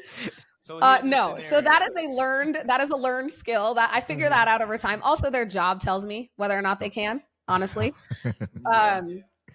No, it's not a deal breaker. I can do just about anything. My dad and my brothers are like my roll dogs. So if I really need somebody, my brother Andrew will hop on his Harley and he will drive 6 hours to do whatever I need him to do. And then he'll go home. Mm-hmm. And he's younger than me. He's always got my back. My other brother, probably not so handy. Love him to pieces, but he's not as handy. And my dad too, like my dad can build anything. So like I'm straight. It's not a requirement, but it's nice to know that if something breaks, here's what it comes down to, guys. I don't always have to be the dude in the relationship. I really want to be the girl. I want to be able to be in my feminine and be at peace and like bring my man peace. You have to. And if I can bring him peace by helping with the money, fantastic. If I can bring him peace by like, helping him around the house, great. Like whatever that looks like, it's called a partnership for a reason. But I can't be responsible for everything because that's not a partnership. At that point, that's just me being a sugar mama and I'm not down. Yeah, see that because that's my thing, right? Because like you said, if something breaks and the first thing he does is come to you and ask you how to fix it, that's embarrassing. Or if you have to call your dad or your brother to come and do it, that's embarrassing. So because I'm not that handy, but that would never be the first thing that I do is come to ask the woman that I'm living with. I'm like, I got too much pride for something like that. I'm gonna embarrass myself trying to put this thing back together first. I love it. I'll be resourceful. Yeah, I'm gonna get on Google, YouTube, whatever it is. I have a lot of friends who are good at it. So first thing is, there you go. Call them. Hey, what does this do? Well, and that's kind of what we do here. Like if somebody needs help living in Idaho, you call your neighbor when you need help because everybody here has a different skill set. So yes. Now in dating, the reason I tell you guys all of this and like I'm an open book about it, I want a 100-acre ranch and I want to be able to work that ranch and I will be living on that ranch. And my guy's got to be able to repair a fence if the cows knock it over. Like I need him to be able to man up and do that. I'll take care of the chicken coop. I got that bitch on lock, but he's got to take care of the pastures. And that's why I say like, it's gotta work. Now that assumes I stop traveling and is masculine. Facts. And that allows me to be in my feminine because what I do for a living requires me to be in my masculine all the time. Right. Now I'm still big sis to all my players. Like I'm still a feminine presence and that will never change, but I'm still the authority figure. Yeah. Which puts me in a position to have to maintain masculinity in my job, which I have no problem with. I like doing that. I love being able to help people. And what's crazy is my job allows me to be feminine and masculine simultaneously because I get to help people while giving them actual, real, tangible knowledge. But when I come home, I don't want to be Coach Hill anymore. I just want to be Hill. I want to sit and play video games on my couch and like work in my yard and lift in my gym and have someone to do that with. I'm so simple. It's silly. And that's why I never meet anybody because I never leave. Yeah. No, it'll happen when it's supposed to happen. That's what I always say. I think so too. I'm curious as when you're talking to men. Well, I don't know if you talk to people about dating, but would you recommend a man to date a woman who does make more than him? I think it depends on the relationship, honestly. I don't think that the money matters if both parties have zero fucks to give about the money. And what I mean by that is if you value the person's character and what they Mhm. bring to the table, the money shouldn't matter. Now, this day and age, it's a huge component of values, unfortunately. So if I have a guy that is going to date a woman who makes significantly more than him, he has to be able to put his ego aside and say, she can be the breadwinner. I'm still going to do all the things that make me masculine, but I'm going to have to be okay with my woman bringing home the bread. And I'm going to have to be okay with putting my masculine aside when it comes to finances and allowing her to run it. And that typically isn't this is why so many women who are successful are single. Mhm. We don't care that you're not bringing home as much as we are. Like, we really don't care because we've made the money. What we're looking for is that joint partnership. And the hard part is the man is designed biologically to serve and take care of the woman. And that innately in this day and age means finances. So it's being able to separate ego from biology and everything else and say, I can set that aside to be with her. A lot of times ego wins, which is why Right. when a guy comes to me and says, oh, I'm going to, this woman, she makes so much more than me. She's so successful. She's so amazing. And then 6 months into the relationship, he starts to panic. Right. Why does he start to panic? Because she makes more than him and now he feels inferior, even though she doesn't see it that way because he's doing all of these other things that keep her peace intact. Mhm. He's having an internal struggle. My last relationship was one of those. Mm. And we talked about it and he's like, it's just not something I can overcome. And I was like, cool, well, I can't stop doing what I do for a living. So like, impasse, cool. Where it's hard to separate what we're biologically programmed to do from the way the world works now, because this is new. This is 30 years old. This is not hundreds of years of evolution old, or thousands of years if we date things back. So yeah, I would say it depends on the man and it depends on the woman and it depends on how aware he is of his ego and if he can actually truly set it aside. So let's talk about it on the flip side then, right? Because what the challenge what the challenge is a lot of times is that, well, from what I've heard, is that for when men are dating women who make more than them, it's not a problem until it is. So when it comes to maybe arguments or something along the line, what happens is that she'll demean or degrade him. And that's the first thing that she'll attack when she gets upset. For sure. So that makes that dating part of it a little bit tough, because that's kind of in the back of every man's head, is that what happens when I piss her off? Is she going to use it against me? Is she going to call me broke? Yeah. what's gonna happen? And this is where toilet broke boy. This is where women need to do better, because if we are going to say like boss babe and run with that culture, which I'm not in full support of the boss babe culture, believe it or not. I was forced into hyper independence. This was not by choice. Now, do I love what I do and do I love my business? Absolutely. Would I change it? Absolutely not. Would I have liked to have done it with somebody? Bet. But so the boss babe hustle culture, you don't need a man bullshit, I do not agree with at all. Sorry, ladies, I'm going to piss some people off. I don't agree with that, because I just like, it takes more than one person and it takes more than a feminine energy to accomplish things. It takes both sides. And when women use what tools they have to manipulate men, and sometimes it's our bodies, sometimes we're a little more clever and we can do things that maybe men don't even catch on to until it's too late. And sometimes we're just blatantly rude and we call you out and say you're broke. We got to check that at the door as well, because in order to have a true partnership with somebody, knowing that he isn't the breadwinner, you don't get to use that in an argument to make him feel even worse, because now you're just plaguing the problem. So this again is lack of education and understanding how psychology works, because people don't learn how to have a constructive conflict. We've learned how to yell at each other, storm out of a room, and swipe left. We have not learned how to talk things out. And I'm a psychology minor. I'm not a psychologist. I don't know all the shit. I could tell. Yeah, you talk about. But I work in relationships and money and have for 15 years. So I'm like, we're both at fault. Both sides of the equation are at fault. And it's going to take a special blend of someone who's okay with, being a stay-at-home dad. Like, that's a real thing. And and I love stay-at-home dads, because they do something that most men can't do. I would say they're mentally tougher because of what they're doing. But then we have women who are breadwinners who have to be able to shut it off. They have to be able to come home and be feminine and let the man be a man. And our culture has just said, like, You either have to be all of one thing or all of another, and you can't move between the two, which is not fair. And like men can't have emotions. That's crap.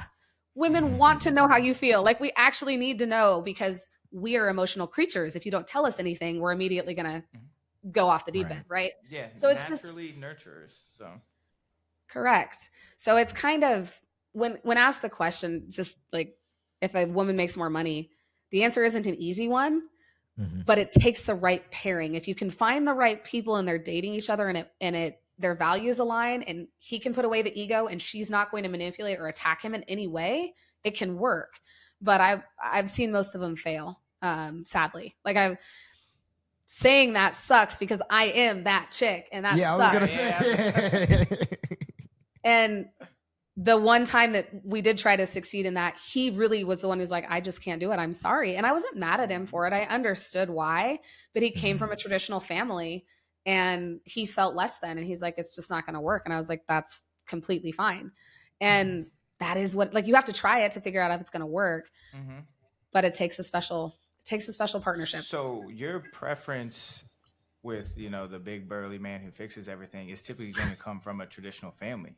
So do you think maybe you need to look for somebody who comes from an untraditional family? Honestly, I don't think that whether or not they were raised with two parents, one parent, whether they were a foster kid or they were adopted, I don't really think that so much matters. What I look for in a person is how do they value the relationships they have? And when I say traditional, I came from a family that was respectful. My father was incredibly respectful of my mom. He took care of my mom. My mom ran shit, but my dad took care of my mom. And watching their dynamic, he would let her do her thing until she did something. He's like, nah, I'm gonna rein you in just a little bit. And the respect level there, watching that growing up is what I look for within all of the relationships I have. So someone doesn't have to grow up in a traditional household to see a man and woman respect one another. That could come from a lot of different places. So for me, when I see someone who's able to articulate and respect me as a person, not push my boundaries, and when I say not push my boundaries, they're not going to be married, for example. Be married and let you have your work schedule. and not fight. That's a big thing. Don't fight me on my work schedule. Yes, I work with pro athletes. Yeah, I'm in and out of a building in a intimidating, day. Right? Come with me. Come with me. Exactly. Come with me. Like you can be my plus one. Come with me every time. I have zero things to hide. I've been doing this for 10 years. If I was going to do something, I'd have done it in my 20s. I'm too old for that shit. These guys are 20 years old. Let's keep it moving. And they're literally like my children. I'm 18 years older than most of these men. Like, they're perspective. 21. Yeah. Some of them are 19. Literally. I'm like, no. Again, this next generation are freaks, man. Not my type. Like, you guys have now learned my type. Just Google Rip from Yellowstone. You'll figure it out. Yeah. He's gonna let me be crazy. But it just. So I feel like you're like talking about the values, and someone has to respect you, respect your time. But just because somebody is respectful of you and others, that doesn't mean that their emotional intelligence. Oh, agreed. There's other layers. Is there. So maybe that's the other layer that needs to be pulled back, because a lot of the times the traditional man has zero emotional intelligence. Agreed. So asking questions like, how do you handle conflict within a relationship? Asking someone that question can tell me a lot about that person's EQ almost instantaneously. So word for EQ. Wow. Yeah. So if I I do this with a lot of my players too. Like this is I'm a coach, you guys. My job's to ask. Yeah, you got to know everything. Yeah. But if I ask a guy, how do you handle financial conflict inside your relationship? The way that he responds to that question is going to tell me a lot about his EQ. It's also going to tell me a lot about his financial IQ, and it's going to tell me a lot about what he thinks about money, not how he feels about it, but what he frames it as in his mind. So asking the question, like flipping that from finance to a relationship, if I just ask someone, how do you handle conflict within a relationship? And they tell me, well, I just walk away because I need time. I'm like, oh, you're an avoidant, hardcore avoidant. That's not going to work. Or I like to talk things out. I like to take my space. Like, I need to hear the answer, and I need to hear how they answer it, because that's going to tell me a lot about that person's EQ. And then if I need to go even deeper because I realize that this person can answer the question properly, then I go into, why did your last relationship end? And is there anything you would have done differently within that relationship to improve it? And the reason I say you, yeah. Why would I say you though? Because it's easy to say what the other person did wrong. It takes two to tango. Yeah, facts. But if they respond with, well, she did this and she did that, and they're blamed. What am I doing? I'm going, because at that point, if the person comes to me and says, the relationship didn't work because we weren't compatible in XYZ areas, but I could have improved in these areas. They've thought through that relationship, they've processed it, and they've moved on. If they come to me and complain about the girl, A, they're not over her, period. Because you don't complain about somebody that you're not thinking about. You just don't. Yeah, that's true.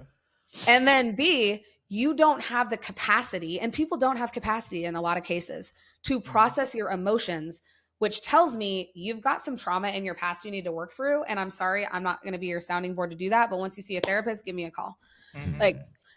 And I don't mean that to be disrespectful, but I've dated the dismissive avoidant. I've dated the fearful avoidance. I've done all of those things personally. So I'm able to see it in real time with the people I work with and help them ask the right questions of their partner to get the answer. Now, if they're married, we got to figure it out. But if they're just seeing a girl for the first time and she's all up in their financial business, it's a lot of red flags for me. Interesting. So out of all those things, which one of those are you? Which one? What? I'm a secure attachment at this point in my life. Yeah. The older you get. Oh no, someone can push me into anxious preoccupied pretty quickly. If they hit all my trigger buttons, they can make me a very anxious attached partner, which is where I settle into insecurities that maybe aren't there. It takes a lot to get me there, and I can pull myself out of it fairly quickly, but it takes a lot of self-reflection and a lot of working through what's in my own head, because we all have demons. If you're fighting an internal battle that nobody can see every day, it's whether or not you can conquer that and share it with someone else so they understand your struggle and can work with you on it versus fight you on it. And call it the roommate. Roommate. Yep. Oh, we all got one or two of those, sometimes three. In my last relationship, it was funny that you wanted to bring up the how you handle conflict. That was what I realized that I was really, really bad at. Just avoiding it. I was like, you're fighting with yourself at this point. I'm not. You shut down. Yeah, I just I don't like to fight, whatever. But after the relationship, I always do self-reflection on it. Why did it mess up? What happened? I analyzed the entire thing from how we met to how we ended it. Yeah. And ended on good terms. So that's always good. But and it's okay that someone's not the right fit. That's the whole point of dating. People forget that. Realize, it's hard, but you can realize this might not be the person that you're going to grow old with. But doing that, it's oh well. When we had these conflicts or problems, it was only her problem. I didn't partake in the problem, and then I realized oh well, you were the problem at that point because you made yourself the problem. I'm not engaging in it. I'm just trying to avoid it, which didn't help at all. So funny that I saw a podcast once. I thought it was fascinating. The guy said he learned a really valuable lesson because he was always, the woman he was dating was always in his ear about, hey, these are the things that I need. And these are the things that I want from you. And here are my boundaries. And he kept pushing back on her. And one day she came to him and she said, I have created the problem and realized that the only problem you have is me, that I am your problem. And the best solution I have is to remove myself from the equation because you can't meet my needs. That removes the problem. Therefore, you're going to be fine. And when he said that, I was like, bro, you just got schooled. You just lost a really good woman who understands herself and was openly communicating. And but you that's couldn't. A big problem that guys have. Yes. That emotional intelligence, that EQ, they just don't really know. We don't know what we don't know at that point in time in that relationship. Correct. And unfortunately, when we're in a relationship, we're not at a mental state to want to know. We don't want to grow in that sense because we feel like we already got to figure it out because we're with the person that we want to be with. So it's only going to Communication happen. is the most difficult thing that we deal with inside relationships, and it applies to everything within that relationship. And Mhm. conflict is going to always arise. So the people that are Mhm. fearful of conflict and are not willing to work through it are going to be the ones that they'll have relationships. They will end, and they won't last more Mhm. than 6 months to 2 years, depending on, the person's avoidant type. Um, but that, I mean, unfortunately, I hate saying this because it's so true and it applies to Mhm. everything we learn in school. We're not Mhm. taught any freaking communication skills. Yeah, No, nothing. that's very true. We're We're not really taught not how to taught. have dialogues that are hard, and we're not Yeah, taught how to disagree with someone cordially. yeah, yeah, I don't That's a have to agree with terrible you thing. about Yeah. anything, but it doesn't mean I get to be disrespectful because you Right. have a different opinion. yeah. Yeah. That. And we need to learn that in relationships. Like, I need to be able to tell you I don't like your opinion, but I respect it, and like, you can have it and I'm gonna have mine, and we're just Mhm. gonna leave it at that, and we're not gonna fight about it anymore. But Right. everybody needs to have their piece of the pie. And if people can't agree to disagree on things, we see this, and we're seeing it in our country too. The whole country is like polar opposites Hmm. split. Yeah. It's gotten worse with this newer generation because we don't bully anymore. So we got to bring Oh that no, back. we do bully. They're just keyboard warriors. They are Yeah. Yeah, not, That's they it. won't do it. Like my generation, you had to walk up and punch dude in the face. This yeah. generation is behind a keyboard and 16 IP addresses and you can't find Hmm. them. And Like yeah, what? no, there's bullying. It's just Hmm. done in a different way. Yeah. And Yeah. and I don't agree with any of it. Like I don't like Hmm. bullies, but at the same time, having somebody who pushes you a little bit, not to You say need that. bullies are Everybody good, needs that. Yeah. you need to Yeah. be able to see conflict when you're a child, so you learn how to adapt emotionally to said conflict. Mhm. Now, that is not somebody punching you or making you feel like a piece of Yeah. shit or any of that. But if you don't see conversations that result in disagreements, how do you, as an adult, process the emotions behind those conflicts to be able to come to a resolution, even if you don't have the same side? That yeah, that Yeah. made me think of something because like why I guess I was so unconfrontational. Like I hate conflict. And I talked to my dad about this, which I didn't meet him Yeah. till I was 20, so I met him about 11 years ago, and I like Mhm. went through that whole childhood conversation, like why is this? And he's like, I don't like conflict either. But when I was growing up, I lived with my mom, and I would see her be in conflicts with the guy she was with before, like my stepdad now. So I think that, and then I even remember Yeah. when I was even like real young. I remember I got into a fight, and this kid fought me. I didn't even hit him back like, the whole time. He's just trying to fight me and punch me and push me onto the ground and is trying to wrestle me on the ground. And he just finally stops, and I just get up and just like, all right, just walk away. So I guess I've always been like super super avoidant of those things, and Yeah. just as of recently been like extra aware that that's Yeah. how I operate. Well, and that just takes time and it takes Mm-hmm. reflection. And it also takes someone helping you uncover where those childhood traumas come from. We all have something in our childhood that Mm-hmm. stuck with us that we maybe don't think about. And it does impact our interpersonal relationships and our ability to connect with other people or hold value with other people. And that's why relationships are hard. I'm very blunt in my Mm-hmm. relationships, which I know you were asking me, like, are you intimidating? Yeah, I scare the shit out of most people. Yeah, I can see Um, that. I can see that absolutely.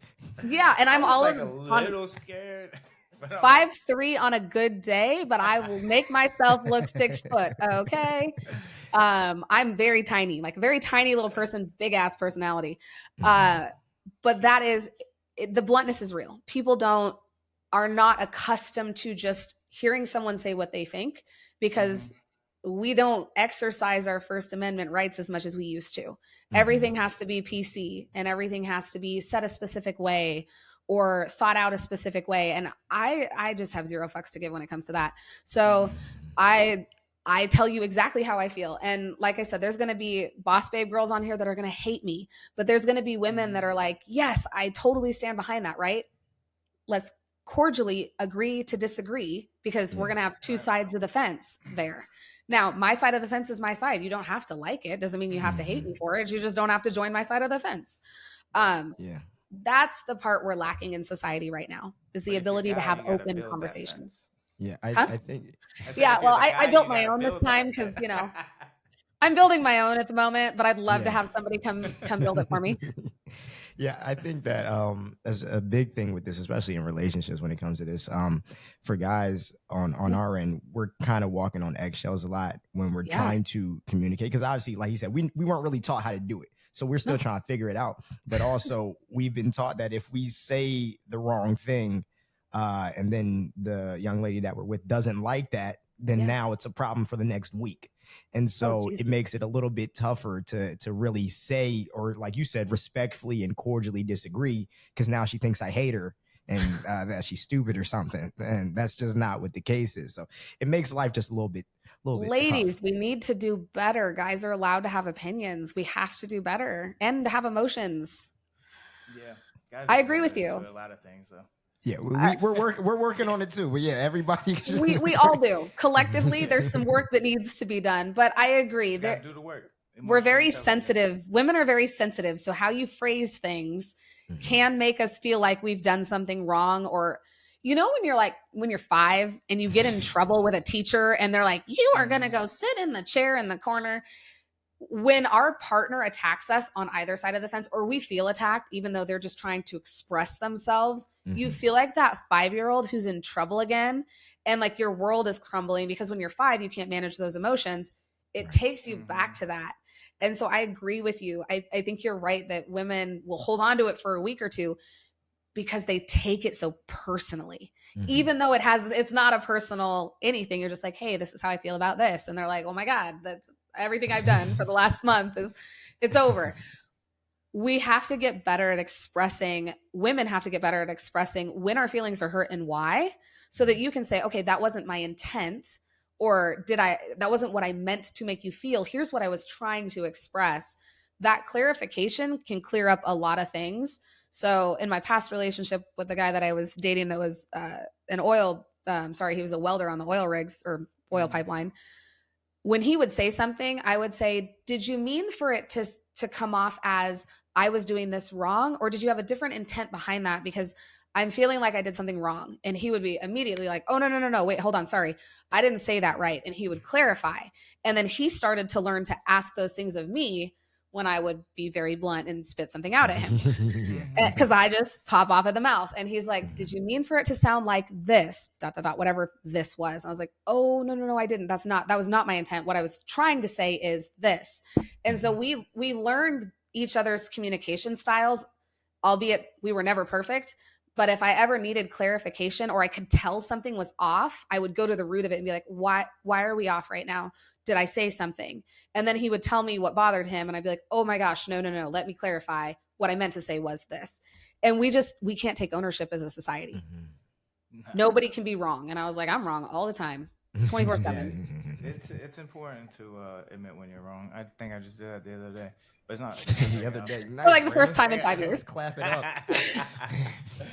It happens though. Self-awareness is key, and emotional intelligence. So we forgot to do the deal of the day. We usually do a deal of the day. And I guess I always remember when we're coming towards the end. Oh yeah. So we usually do a deal of the day, and it's like it'll be like a quote or a Bible verse that's related to the topic. But then I forget until the very end. Okay. What is it? I forgot to go and get one. Oh, we forgot to go and get one. But to wrap things up here, you got any other questions? Yeah. So first, thank you so much for joining us here today. This has been a lot of fun. I want to ask something that you said a little bit earlier about just taking the time to learn something new when we're talking about money, because financial literacy is a huge thing. It's a huge problem right now. So that's kind of what I want to focus on here. But I want to ask you, if somebody was trying to get into learning something about money, and they said, I have 5 minutes on this day, what's the first thing you would tell them to go and start? I'd want them to start a personal finance podcast around budgeting and money management. Okay. And there's several out there. Find one that works for you. Don't just settle on the first one you find, because everybody budgets a little differently. And just start learning about how people choose to manage their money, whether it's a traditional budget, the envelope system, the bucket system, notes on their phone. There's a million different ways to do it. Find something that handles money management and can give you 5 minutes of a tip every day. Okay, beautiful. And then money and relationships. What's one tip that you would give somebody for how to handle money and then money conversations within their relationship? Yeah. So first and foremost, individually, if you don't have your money on lock, you're going to have a much harder time being in a relationship trying to handle money. So it's There it is. important that Yeah. individually you have to know your money, you have to know your numbers, and you have to learn how money works, and then make your lifestyle and budget work for you, so that when you come to that relationship, you're coming in whole and not broken, so that you can have tough conversations. In terms of inside of a relationship, my best advice is, when you're ready to talk about money, don't blindside your partner. Ask them to set aside time, 3 to 5 days in the future, where you can both come to the table with whatever questions you have about money and start the discussion. Don't assume you're going to get through everything in that first meeting. It's not going to happen. But don't blindside them either, because then they're going to feel attacked, and money's very personal. So set up a time, ask politely if you can sit down and talk about money, that you have some questions, and then try to maintain that monthly meeting. Find a time every month that works for both of you. Come together for 30 minutes to an hour, go through the numbers, talk about money, bring up problems, talk through wins and successes. That will change how you operate your money game with your partner. Love that. That was right. All right. And the last question I got, what's more important, money or freedom? Freedom. Freedom. Money is the tool to get you to freedom. Money is not the goal. Money is not the goal. Money is not the goal. So money is the tool. You guys know that. The people that are listening that are workhorses, learn to Are you take looking your, at me right now? learn to take your rest days as well. Yeah, for sure. Enjoy your life. You only got one of them. So, all right. Thank you guys so much for tuning in. We'll see you next week.